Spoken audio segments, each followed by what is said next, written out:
पाकिस्तान में इक़्तिसादी बहाली के अमल के लिए हर दूसरे साल जो है एक नारा मारा जाता है कि पाकिस्तान डिफ़ॉल्ट करने वाला था, हमने पाकिस्तान को तबाही के धारने से निकाल लिया और अब पाकिस्तान तरक्की की मनाजिल तय कर रहा है। ये हर दूसरे साल ये नारा मारा जाता है।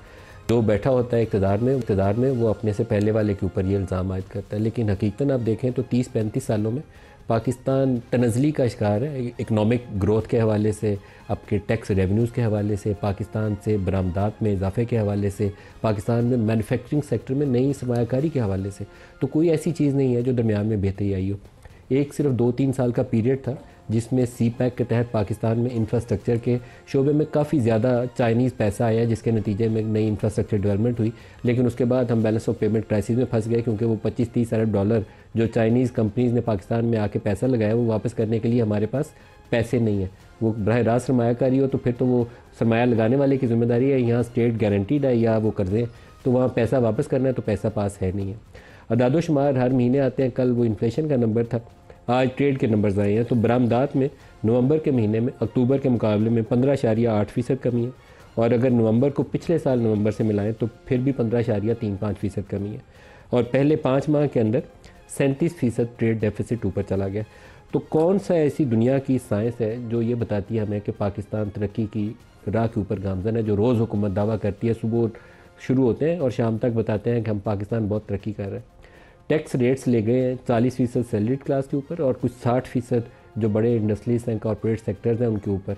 ना कोई पाकिस्तान में नया सरमाया डाल रहा है, बड़े बड़े जो मल्टीनेशनल कंपनीज हैं वो पाकिस्तान छोड़ के वापस चली गई हैं। ग्रोथ आपकी स्टाइफल हो गई है क्योंकि आपकी मैन्युफैक्चरिंग सेक्टर में इन्वेस्टमेंट नहीं आ रही, और आपका जो टैक्स स्लैब है वो डिस्करेज करता है नई सरमायाकारी को, तो आएगा भी नहीं कोई पैसा लेकर। इवन जो IT का शोबा पाकिस्तान में खुद से फास्टेस्ट ग्रोइंग एक एरिया, उसके अंदर भी हम मसाइल पैदा कर रहे हैं क्योंकि उनके जो प्रोफेशनल्स हैं उनकी सैलरीज ज़्यादा है, तो वह पाकिस्तान की बजाय UAE, कतर या सऊदी अरब में बैठ के काम करने को तरजीह देते हैं, बजाय ये कि पाकिस्तान में बैठें और 40% अपनी सैलरी का कटवा दें। तो एक ओवरऑल रिव्यू करने की ज़रूरत है। ये तरीकाकार दुरुस्त नहीं है। जिस मॉडल पे अभी हम हैं इसमें हमने इंपोर्ट कंप्रेशन की शुरू के 2-3 साल, जो आप क्राइसिस मैनेजमेंट करते हैं, फायर फाइटिंग करते हैं, इंपोर्ट रोक दो, यहाँ से डॉलर की पेमेंट्स रोक दो, क्योंकि हमारे पास पैसा देने के लिए डॉलर्स नहीं थे। लेकिन उसके अरसे में 2-3 साल के अरसे में आपकी बरामदात में इजाफा होना चाहिए, पाकिस्तान से एक्सपोर्ट्स बढ़नी चाहिए। एक्सपोर्ट्स बढ़ नहीं रही हैं, बढ़ेंगी क्यों नहीं? इसलिए कि आप चावल बेचते हैं, चीनी बेचते हैं, और चीनी भी रिफाइंड जो क्रिस्टल है वाइट वाला वो हम बाहर से मंगवाते हैं। यहाँ वाली पीली वाली चीनी है जो हम चाइना से कहते हैं तुम्हारे से बड़े अरबों डॉलर की इंपोर्ट कर लिए, तो हमारे से 1 अरब डॉलर की चीनी ले लो। अगर यही कुछ ही बेचेंगे तो फिर पाकिस्तान से बरामदात नहीं बढ़ सकती। आज से 4 साल पहले 2021-22 में कोई $31 बिलियन हमने टच किया था। अभी के नंबर्स देख के मुझे लगता है कि शायद हम दोबारा 30-31 अरब डॉलर पे फिर या 32 अरब डॉलर पे पहुंच जाएंगे इस साल के आखिर तक। तो it's a very poor performance, जिसके ऊपर पूरी रियासती मशीनरी के लिए लम्हा फिक्रिया होना चाहिए और सर जोड़ के बैठना चाहिए।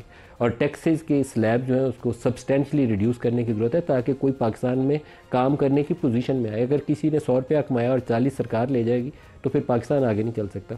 ना टैक्सेस में ग्रोथ होगी, हो भी नहीं रही। टैक्स टारगेट हम बार बार मिस कर रहे हैं। तो ये तो ओवरऑल इकॉनमी के हवाले से, लेकिन एक आज स्टेटमेंट है एयर चीफ का, वो आपको पहले मैं दिखाना चाहूँगा, फिर प्रोग्राम का आगाज़ आगे करेंगे। दिखाइएगा चीफ ने। The people of Pakistan and its armed forces defeated the enemy with far greater numerical might. Certainly, this resounding success during Marka Haq Banianu Marsus was the outcome of unified approach by all elements of national power. Pakistan Air Force conducted full spectrum multi-domain operation. The world was stunned to witness the superb execution of Pakistan Air Force operation. When Pakistan's sovereignty was challenged by the aggressor, PF upheld the legacy of fighting outnumbered and shot down the enemy's most modern and capable aircraft, including multiple Rafale jets, Su-30 MKI, Mirage 2000, MiG-29, unmanned aerial system with multiple solid evidence and electronic signatures. The victory also reflects great credits on the firm resolve, well-executed tri-service synergy, aggressive decision-making and full support of Field Marshal Sayyid Asim Munir. तो ये बड़ा अच्छा statement है क्योंकि इसमें उन्होंने पूरा उस मई वाली जो पाकिस्तान की अल्लाह पाक ने बेमिसाल कामयाबी थी, पूरा उसको कम्प्रीहेंसिवली 2-4 जुमलों के अंदर रिव्यू कर लिया है। पाकिस्तानी एयरफोर्स ने कितनी बेमिसाल कामयाबी हासिल की और तीनों सर्विसेज ने जो जॉइंटली उस वक्त एफर्ट की, जिसके नतीजे में अल्लाह ताला ने पाकिस्तान को कामयाबी दी और दुश्मन को एक हजीमत जो थी उठानी पड़ी, जिसको बड़ा जोम था कि हम मददी बरतरी हासिल है, हमें कन्वेंशनल वारफेयर में हम बहुत सुपीरियर हैं। राफेल वो मोदी कहता था जब हमारे पास आ जाएंगे, अभिनंदन का त्यारा गिरने के बाद उस वक्त भी शर्मिंदगी उठानी पड़ी थी, और अल्लाह ताला ने दोबारा उसकी वो खाक में, उनकी जो थी ना वो एरोगेंस जो थी वो खाक में मिला दी, जब अल्लाह ताला ने मई के महीने में दोबारा पाकिस्तान को कामयाबी दी। अब इस कामयाबी के बाद जो नेक्स्ट स्टेप था वो पाकिस्तान के लिए बहुत ज़रूरी, वो ये था कि एक पोलिटिकल यूनिटी पाकिस्तान में कायम हुई थी। इसी जंग के दौरान कोई तकसीम नहीं थी रहेगी कि नून लीग कौन सी है और पीटीआई कौन सी है, उसको बरकरार रखना और उसके लिए जो पोलिटिकल डिफरेंसेस थे उसको रिजॉल्व करना, उसमें हुकूमत वक्त का बहुत बड़ा रोल था और अपोजिशन को आगे बढ़ना चाहिए था ताकि ये जो तनाव वाली कैफियत थी वो ख़त्म हो जाती। लेकिन हुआ ये कि पिछले एक महीने से इमरान खान के ऊपर मुलाकातों के ऊपर पाबंदी थी, जिससे रोज़ाना ये इशू पैदा होता था कि इमरान खान जिंदा है या उसकी सेहत ठीक है या नहीं है। उसकी फैमिली के लोग, उसके बेटे ये सवाल उठाने लगे थे। रॉयटर्स ने स्टोरी की, बीबीसी ने स्टोरी की, इंटरनेशनल मीडिया ने उसके ऊपर रिपोर्ट्स जारी की, और उसके बाद आज इमरान खान की बहन उज़्मा खान से मिल के आई हैं इमरान खान से, और कहा क्या है सुनिए पहले उज़्मा खान से। जी, मैं कोशिश करूंगा आगे चल के इसको शॉर्ट को प्ले करते हैं, अभी हम प्ले नहीं कर पाए, लेकिन उन्होंने कहा है कि इमरान खान की सेहत बहुत अच्छी है और उनको कोई मसला नहीं है, कैद तन्हाई में है जिसकी उन्होंने शिकायत की और वो गुस्से में भी है। उमैर न्याजी साहब हमारे साथ हैं, बैरिस्टर उमैर न्याजी साहब। उमैर न्याजी साहब बहुत शुक्रिया आप हमारे साथ शामिल हो रहे हैं। अब आपकी जमात की जो बहुत ज़्यादा तनाव था और टेंशन थी कि मुलाकात नहीं हो रही फैमिली की, तो आज की मुलाकात के बाद उसमें तनाव में कुछ कमी आई? बिस्मिल्लाहिर्रहमानिर्रहीम। बेशक जी, तनाव तो बहुत ज़्यादा था, और जैसा कि तफ्तीश ओवरऑल मीडिया में एक हाइप क्रिएट हुई थी सेहत के हवाले से, ज़िंदगी के हवाले से, तो उससे तमाम वर्कर से हटके तमाम पाकिस्तानी भी कंसर्न थे। और उसका शायद आज आपने एक रद्द अमल देखा होगा कि अडयाला के बाहर कसीर तादाद में वर्कर्स ऑल अक्रॉस पाकिस्तान आए। मतलब आज से पहले इतनी तादाद कभी भी मैंने खुद नहीं देखी जो आज के दिन मैंने ऑब्जर्व की, कि हर तरफ से हर जगह के लोग आए। अब वो अल्लाह का शुक्र है, ये एक अच्छा जैसे था। देखें, 4 नवंबर को एक आखिरी मुलाकात हुई थी, 4 नवंबर से लेके आज 2 दिसंबर को जो है ना मुलाकात कराएगी, और मुलाकात रोकने का भी मकसद साफ जाहिर था। जो कैद तन्हाई में रखा हुआ, वो किस वजह से रखा हुआ, वो सबसे कोई ढका छुपा नहीं है, मगर है कि चलें आज एक मुलाकात हो गई, मामलात आगे चलें। अब इसकी कंटिन्यूटी रहनी चाहिए, क्योंकि देखिए अगर हम आइन की पासदारी करते हैं, कानून की पासदारी करते हैं, तो ये इमरान खान का बेसिक राइट है। बेसिक राइट फर्दर एलेबोरेट किसने की है? इस्लामाबाद हाई कोर्ट के फैसलों ने की है। तो जब फैसले मौजूद हैं और कोई उस कदगन नहीं है, तो इस तरह से रोकना और उसको वेपनाइज करना मुलाकात को किसी और चीज़ों के लिए, तो वो बहुत ही गलत है और उसको नहीं होना चाहिए। जो मेयर साहब, अगर हुकूमत और अपोजिशन थोड़ा सा मामला फहमी का रवैया अपना लें, दोनों तरफ, आप भी, आपके ऊपर बहुत बोझ है क्योंकि आपका माजी की सियासत जो थी वो सड़क को गरमाने वाली रही है, उससे आगे आप भी नहीं बढ़े, और अब हुकूमत वक्त जो एक महीने से कहती है मुलाकात ही नहीं करने देंगे, वो भी दुनिया के किसी कानून में जस्टिफाइबल नहीं है। तो आप दोनों अगर थोड़ा सा मामला फहमी का मुजाहरा करें तो इतना बड़े इशूज़ है नहीं है जितने बड़े पाकिस्तान में बन गए हुए हैं। सारा कुछ अटक गया हुआ है सिर्फ एक इशू के ऊपर, हम उससे आगे नहीं चल रहे। अच्छा देखिए, बैक एंड पे कुछ ना कुछ तो मामला फहमी दिखाई गई है। अगर इसे कहना, देखिए चले फ्लोर ऑफ द हाउस पे अगर एक ऑफर थी, तो उस पे तहरीक इंसाफ ने भी गए स्पीकर के पास, पूरी हमारी क़यादत गई, अलामा नासिर इकबाल साहब ने उसको लीड किया, और उस चीज़ों पे जो है ना काफ़ी बिल्डअप नज़र आया, और मैं समझता हूँ कि शायद उसकी वजह से आज जो है ना एक बेहतर रिस्पॉन्स आया है।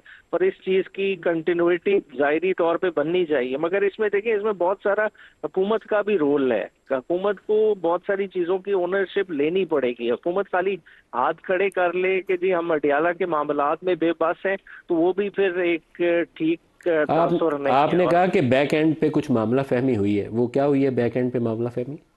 मतलब ये आज मुलाकात हो गई ना, कि कल जो स्पीकर से हमारा डेलीगेशन मिलने गया था, वहाँ उनकी राना सनाउल्लाह साहब बाकी सारों से मुलाकात स्पीकर चेंबर में हुई थी। तो गुफ्ते शनीद के नतीजे में मैं समझता हूँ कि कुछ ना कुछ बर्फ तो पिघली है। तो आज एक बहन की मुलाकात हुई, हालांकि तीनों बहनें वहाँ मौजूद थी। तो ये क्या उसी मामला फहमी का नतीजा है कि आज सुहेल अफरीदी जो है वो आज प्रोटेस्ट में शामिल नहीं हुए? उसका मुझे आइडिया नहीं। मैं तो वही बात कर सकता हूँ जो नेशनल असेंबली में मैंने खुद ऑब्जर्व की है, देखी है, उस एंड का मुझे नहीं आइडिया। तो क्या इस मामला फहमी को आपकी जमात जारी रखना चाहेगी? देखिए, पॉलिटिकल रास्ता तो पॉलिटिक्स का रास्ता तो पॉलिटिकल तरीके से ही निकलता है, और आप जब तक सारों को एंगेज नहीं करेंगे, अक्रॉस द बोर्ड बात नहीं करेंगे, तो जाहिर बात है कॉम्प्लिकेशन बनेगी। मगर जिस तरीके से इमरान खान को बार बार आइसोलेशन में रखे हैं, तो चीज़ें खुद जो है ना उसमें देखे जलती पे तेल का काम तो फिर हम खुद कर रहे होते हैं ना, हुकूमत को भी तो इस पे सोचना चाहिए। क्योंकि देखिए हफ्ते में जब 2 मुलाकातें हैं लिखी हुई हैं, वो मुलाकातों में ऐसा कौन सा कोई एटमी फार्मूला बाहर आ जाना है जिससे इन्हें अचानक इतनी परेशानी होती है कि बिल्कुल जो है ना ये आइसोलेशन के फेज में खान साहब को ले जाते हैं, तमाम मुलाकातें बंद कर देते हैं। उसकी वजह से देखिए रिएक्शन भी आता है, आपको सोशल मीडिया पे भी रिएक्शन मिलते हैं और उन चीज़ों से मामलात और गड़बड़ की तरफ जाते हैं। आपकी जमात का कुछ तर्ज सियासत उसमें तब्दीली आएगी, या इमरान की आज की जो मुलाकात है उसके बाद जो हदायत मिली हो, क्या आप लोग चाहेंगे कि एक मेज़ पे बैठ जाएं और हुकूमत के साथ बातचीत को शुरू करें, या चाहेंगे कि अभी वो जरदारी और शहबाज शरीफ के साथ नहीं बैठना, उसी रवैये को जारी रखेंगे? अच्छा देखिए ये काफी डिबेटेबल बात है, इस पे देखें पूरी पार्टी को सोचना पड़ेगा। इमरान खान साहब की भी इंस्ट्रक्शंस आती हैं, मामलात हैं, सारे हैं, मगर एक ओवरऑल सियासत का भी हमने पता करना है कि ओवरऑल देखें 8 फरवरी के बाद आज जिस दिन में हम खड़े हैं और जिस वक्त इमरान खान साहब की हुकूमत की सियासत की बहुत सारी रियलिटीज चेंज हुई हैं। और अगर देखा जाए अल्टीमेटली सियासत की स्पेस स्क्वीज हुई है, सियासतदानों की स्पेस कम हुई है। अल्टीमेटली ये लड़ाई तमाम सियासतदानों को लड़नी पड़ेगी इस स्पेस को वापस लेने के लिए। हम सबको इहाता करना पड़ेगा। देखें अब इसमें जो है ना ये डिबेट थोड़ी लंबी हो जाती है, मगर देखना पड़ेगा कि देखें कुछ जमातें हैं, मतलब हम अगर क्लेम कर रहे हैं अपने आप को एंटी एस्टैब्लिशमेंट तो हमारा क्या रोल है, और अगर दूसरे हैं जो कह रहे हैं कि प्रो एस्टैब्लिशमेंट है उनका किस हद तक रोल है। तो सर पाकिस्तान में शायद कोई एंटी एस्टैब्लिशमेंट जमात है नहीं है, माजरत के साथ बुरा ना मनाइएगा, लेकिन जब आपको जफ्फी डली होती है तो उस वक्त आपको प्रो लगता है, जब आपकी वो जफ्फी खत्म होती है तो फिर आप एंटी बन जाते हैं। आप वो सेम पेज वाली आप ही जमात है, आजकल वो सेम पेज वाली जो मौजूदा हुकूमत है वो जमात है।